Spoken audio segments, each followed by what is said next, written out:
Hello, everybody. It's I, BigAl, once again, and I'm with my buddy Andrew, and we are going to see Godzilla -1. And then afterwards, we're going to tell you what we think about it. Sure are. I'll tell you what I think about it before it. I think it's great. Probably. It's what I've heard. Well, it's a Japanese monster movie. I mean, the first thing I heard about it is, oh, this movie's good, you should go see it. I'm like, they made another Godzilla movie? What? isn't there literally another one coming out this year? I have no idea. It's another Godzilla Kong movie by Legendary. I keep missing any sort of pre-announcement advertisement for any film. Okay. I don't even know about Disney films coming out until they bomb. It's hilarious. Speaking of bombs, they have a defense contract now. Yes, they won the defense contract because they put out more bombs this year than Lockheed Martin. Holy goddamn. So, yeah, we have lots of things to say. Holy shit.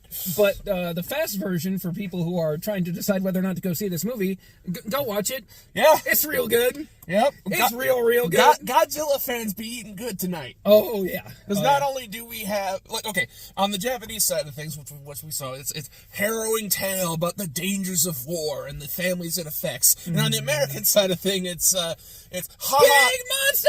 Yeah, big monster, go brr. Listen, I like Big Monster as much as the next guy, but I have been saying this for years with the recent American-made Godzilla films. Like, you can have big monster spectacle and compelling human drama. You just have to work for it. And this is what happens when you do that. Yeah, you make it not suck. It's so good. So, I guess the best way I can describe -1 is it's basically a reboot. It's essentially like a retelling of the origins of Godzilla. Probably, yeah. Yeah, because if the original Godzilla, he's a monster crafted out of nuclear war. Mm-hmm. You know, and Andrew was at first disappointed because it starts off on this. Not disappointed, more confused because I'm like, I know they're gonna go somewhere with this. Because okay, so spoilers ahead. Yeah, spoilers. You know, so a kamikaze pilot, who pussied out. Yeah. Out of being a kamikaze pilot. Our protagonist, Koichi. Our protagonist lands on an island where they repair kamikaze planes. Mm-hmm. And Godzilla shows up, but he's tiny. Yeah, he's a small boy. He's maybe 2.5 stories, something like that. He's about the size of a small building. Yeah, he's like actual dinosaur sized. I was like, what's up with that? Yeah, so basically everyone dies except him and another mechanic who blames him for everything because he had a chance to shoot Godzilla with his jet plane. Yeah, there was a point where Koichi has the chance to, shoot at Godzilla with his plane's 20mm machine gun. But he freezes up. And he gets into the cockpit, and he sights Godzilla in, and he doesn't shoot. Yep. And everyone died. Everybody dies except him and the lead mechanic on the island. So he goes home a disgrace, and everything, it's terrorist. It's post-war. It's post-World War II Japan. Yeah, shit's fucked. Yeah, everything's burnt to a crisp. Half of everybody is dead. Yep. It's a bad time. His family's dead. His neighbor's sons are dead. She blames him. So it basically says, if you weren't such a pussy, she lashes out at him because that's what you do when all your family has been killed in war. If you weren't such a fucking pussy, none of this would have happened. Is it fair? Not really. Does she ever apologize for it? No. Does it seem like she kind of forgives him by the end of the film? Yeah. Yeah. So then he runs into this woman who has a baby from another family that died. He meets a woman who has picked up an orphan. Yep. Seems like she's stealing food. They're all orphans at this point. So yeah, it's just a gaggle of orphans. New orphan family. And at this point, Godzilla, he's out of the picture for now. Yeah, it's more focused on. Godzilla turned up, squashed one island, and fucked off. Yeah, right? It's one man's refuses to elaborate. One man's personal nightmare right now, and that's it. Yep, refuses to elaborate. And leaves. Koichi sort of forms a found family with this woman Noriko and the child Akiko. Yep. But and then they have no money. They have money. They have to feed the child. They have to feed each other. So the neighbor begrudgingly, just the neighbor woman helps out to make sure that the child doesn't die of malnutrition. Yep. And then Koichi gets a job. He gets a government job. A government job. And I love how he's like, oh, they have a special made ship and it's going to be awesome. And it's this wooden piece of crap. Yeah. The reason it's a wooden piece of crap is because the job is They're minesweeping. They're minesweeping, yes. They have to go out into the ocean to deal with all the mines left behind by the Japanese and U.S. naval forces over the course of the war. And because it's a wooden ship, it won't be magnetized. Yeah, the magnetic mines left behind by the U.S. aren't going to be picked up on it, which is great. And on a mine-finding mission, you'll never guess who shows up. It's Godzilla! And he's full size now. Yep, he's about the size you would expect. Never directly stated in the film. But it's heavily implied, and people who pay attention to these movies. They show the Bikini Atoll. Yeah, he's been supersized by radiation. Yes, that's it. Yeah, that's why he was small before, because we hadn't done that yet. Kablooey. Now he big. Yep, now he big. And another ship that the crew on Koichi's crew was running. By the way, I love his crew. His crew is so good. So they have a naval weapon scientist. Yes. Who looks like Einstein. He looks jack shit crazy. Mostly called Doc. Yep. They have a kid. They have a guy. They have a kid. Yep. A young boy who never seen war. Yeah, he was too young to be drafted for the war effort, but he's old enough to man one of these ships now. So they just call him Kid. And then there's an older gentleman who I forget the nickname for. The grizzled war veteran. Yep. The grizzled, sarcastic war veteran. Who's a grump. And they're working with another ship, and basically they have this they have a tow line between the ships that cuts the lines, and then they shoot them with a gun float to the surface, and they can shoot out the mines. But Godzilla shows up during one of their missions. Turns one of the ships into a chew toy. Exactly. And so they were used as bait. The plan was to destroy Godzilla with the battleships. Yes. But they were using the minesweepers as bait because fuck the government. Yeah. I mean, you got to draw Godzilla out somehow. Yep. I don't necessarily, blame the fictitious government for this call. And you got to do something. Are you suggesting Japan isn't real? Anyway, so it's historical fiction. Okay. Because remember, Godzilla's real. It's just covered up by the government. Yeah. Anyway. So one of the ship gets turned into a chew toy, so Godzilla starts chasing the other one. And then the Takao shows up, and it's not a battleship, it's a cruiser. But it's still fine, because a cruiser has a lot of guns. But guess what? Godzilla doesn't believe in guns. So after Godzilla takes one to the pectoral, he decides to just laser the ship. Yep. Because the titties are sensitive. Yeah, right? If somebody shot you in the tit, you'd be upset. And then he starts chasing... So he starts chasing the last boat, the minesweeper boat with Koichi and crew aboard. And all they had as a last resort was a couple of decommissioned mines. So the plan was... The first one, they roll out, it rolls up into his back spines, and they're like, all right, rip it. Boom. Big impressive explosion. Doesn't do a damn thing, because it never does. Yep. But the next one, they lose the planning cord for. And it goes into his mouth, and Koichi shoots it out with the deck gun. Blows half his face. And that does decent damage, but... he heals himself. Godzilla regenerates. Yep, and then Koichi blacks out. Yeah. But it does damage long enough for them to be able to get away. Yeah. Which is the important part. So Koichi blacks out. He wakes up in a hospital, and they're like, yo, the government's going to cover this up, and they're not going to tell anyone that this happened. Because they don't want the chaos and the confusion. It's like, I understand that perspective, because, what's your alternative? Oh, we'll just tell everybody that a gigantic lizard is going to come and kill everybody. Yep. It was like, what are they going to do? What are they going to do? Head inland? Yeah. He walks! He walks! Yep. So there's some more tension. We find out the inner workings of Koichi's mind. He's been having a bad time. He's having PTSD laden dreams surrounding the death of the not only the Navy crew, but his parents. Mm-hmm. His parents basically beckoning him to come towards the light in his dreams. Why are you still alive? You belong with us. Mm-hmm. And he feels like he's got massive survivor's guilt. And he is racked with guilt over his cowardice in not enacting the duties that have been set before him by his government, and his inability to, shoot Godzilla on Oda Island. And he's got a lot of things on his plate. It's very compelling, and there's also a love story between him and Noriko, as they're caring for this adopted child Akiko, and he doesn't want to admit his feelings. He has trouble moving in to like an actual like loving relationship instead of just like providing shelter and security to the two of them, because he's afraid, and he still feels guilty about all the shit. But like we don't really want to give a whole plot summary, do we? No, let's sum it up. Yeah. So the point is, like we've gone over about like halfway into the film at this point. Yes, it's all lovey-dovey, And listen, just go see this movie. It's so good. Every part of this film is satisfying.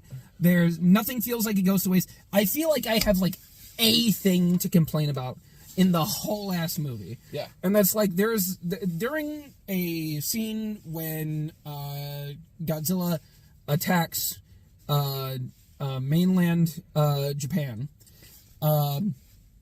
there is a shot of like 3 Japanese tanks, and they look plastic as shit. Yeah. For some reason, like they spared no expense for the Godzilla effects, but for these particular tanks, they're like, let's throw in some War Thunder models and call it a day. No, but this is another thing that I wanted to bring up. So this movie was made with like a fraction of the budget that most Marvel movies are made. Yeah. And it looks fucking gorgeous. Oh yeah. It's every part of this movie except the tanks looks incredible. Like nothing looked out of place. Nothing looked out of place. It's a period piece, so it's all like late 40s, early 50s aesthetic for Japan, obviously. And like, at no point did I look at anything and go, that shit don't belong there. And but I wanted to bring this up. I don't. The only thing I don't want to spoil Every is performance felt good. Every performance felt good, including the child actor performing Akiko. Yeah, not that they had a lot of stuff to do. No, because like you never want to give a child actor too much work to do. No, it's just it is the path of torment. But what she had to do, she delivered a few very simple lines. She was a young baby. child, that's and she cried. Yeah, she was baby. That was her and boy role. howdy, she did it. Good job. 10 out of 10. So the only thing I don't want to spoil is the very end, because it is amazing. But I do want to say this. The ending is so good. I do want to say this. I was waiting the entire movie for and then when he hits the mainland, I'm like, it's a Japanese Godzilla movie. They have to play the fucking theme. And then the second he sets foot on mainland, and then it's the slow version of the Godzilla sweet songs. And then they play it again during the final battle. Only this time it's the Godzilla march, And they do such a good job of making Godzilla an existential fucking threat. Yes. Nothing hurts it. Nothing hurts him. He is so damaging. Even his walking tears asunder Japanese infrastructure. Oh, so when he's traveling, fish from the bottom of the ocean float dead. Mm-hmm. The deep sea fish come up as a harbinger of fucking death. Yeah, it's so good. And there's the only thing I want to spoil about like the final battle is their plan, because at first I was like, really? Yeah, I had some concerns about the plan when they were discussing it in the planning phase. Okay, so in the original movie, they had this device called the oxygen destroyer, which I forgot exactly what it does, but it destroys oxygen. I think it creates an implosion. I'm not really sure. I don't know if I've ever even seen the original Godzilla. You should. It's I should. 100%. No, I'm sure it is. Like, but so they're in this meeting with private citizens because the government ain't gonna do shit. And the scientist of Koichi's group is like, "Here's my master plan." It's like, I have come up with a great strategy. Here's what we're gonna do. We're going to sink Godzilla. And they're like, What? Okay, so here's what we're gonna do. We're gonna wrap him up with Freon canisters, and we are going to pop the corks on him to flood the area around him with bubbles, and this will decrease the density of the water, which will make Godzilla drop like a goddamn brick to the bottom of a deep sea trench. And I'm sitting there thinking, like, he comes from down there. Deep sea fish pop up dead because he's showing up. There's no way that's Yes, gonna they work. brought that up. He's like, don't worry, I have a plan B. We're going to inflate a balloon and bring him back up and give him the worst case of the bends you'll ever see. And I'm just like, oh, okay, that's much more viable. It's a 2-stage plan because you drop him down to crushing depths as fast as possible, and then you raise him right back up to, again, the bends. Yep. And it's like, this is a good plan. It's a very solid plan. It's based in physics. I like it. It's just really good. It's well executed. Yes. It's believable. I love this film. There's so much to like about it. It's so well done. Yes. The theming is also very good. And I'm not going to get into that because spoilers. And as much as we've spoiled already, I don't want to spoil the whole film because I know some people, they want to actually see want to actually see the movie before they, get into long discussions about movies, theming, and everything. Oh, it's so good. I love it so much. This is the exact kind of storytelling I love to see. It's so good. And you get a big ass monster tearing ass. Mm-hmm. You know? It's a significant, destructive spectacle, and I sure like seeing that when it's fake and not real. And I think we're witnessing like some sort of like, I don't know what you'd call it, but like we're seeing more foreign films in American theaters now. You know what I mean? Like you have Parasite, you have Thank this one. God, because American-made films just aren't very good right now. I'm so tired of Cape shit. Listen, I don't think the problem is Cape shit, honestly. I think the problem is studios wanting to capitalize on the prevalence of hype for Cape shit, but at the same time not wanting to do anything scary. Mm-hmm. So they pump out the same shit over and over with the same characters. Even if they're not the same characters, they force them into the same sort of space as existing characters. Every character's Tony Stark now. Everybody's cracking wise. That is Tony's thing. He does that very specifically as a trauma response. Not everybody has to do that. So that just happened. Oh my god. I'm so tired of zoomerisms in film. Yes, it's same, and not just film, video games too. Yeah. But like it's okay. GTA 6 is going to come out soon, and it's going to be very bad. But go play Armored Core 6. That is a good video game. yeah, it's got robots. It sure does. It's got robots and shit going exploding. Yes, it does. It also has energy sources. Listen, Armored Core 6, good game. If you want 100%, it's about 70 hours. If you want to just like get through all the main story content, it's like 30 hours. If you just want to get to the end of the first playthrough, it's about 10 hours. It's worth your time. It's a good game. Why are we talking about this instead of Godzilla? I don't know. We got onto a tangent about how Western media is fucking dead. Yeah. I'm just happy to see foreign films show up in American box offices now. Yep. You know, because the rest of the world exists. We may as well import their films. Yeah, they're better films. Yeah. And if you have a hang up about subtitles, stop being a bitch. Yeah, if you have a hang up about subtitles, I'm sorry, you're just gonna have to learn how to read. Yeah, you just learn to read. Yeah. Because I didn't see a dub option on the website when I got tickets for this thing. I didn't really think to look, to be honest with you, but I didn't notice it saying subbed. That would have been funny if, you know, it was dubbed like the original Godzilla movies. Like, listen, I don't mind dubbed foreign films. Like, barring some performances sometimes. Yeah. They can be pretty good. But if you can read and, like, split your attention between, you know, the subtitles and... Anime fans have been doing it for years! Yeah. If you watch subbed anime, you're gonna be fine. Yeah. You know, and basically everybody does subtitles now because nobody can be bothered to mix their goddamn audio anyway. Nope. So, you know... it's less of a problem than ever before! Technology, ain't it great? Except when we do it. Listen. Technology is great. The problem is, a lot of people are lazy, especially people who get into their positions not because of their, skill and talent, but because of their connections. And unfortunately, that's just what mass media is. On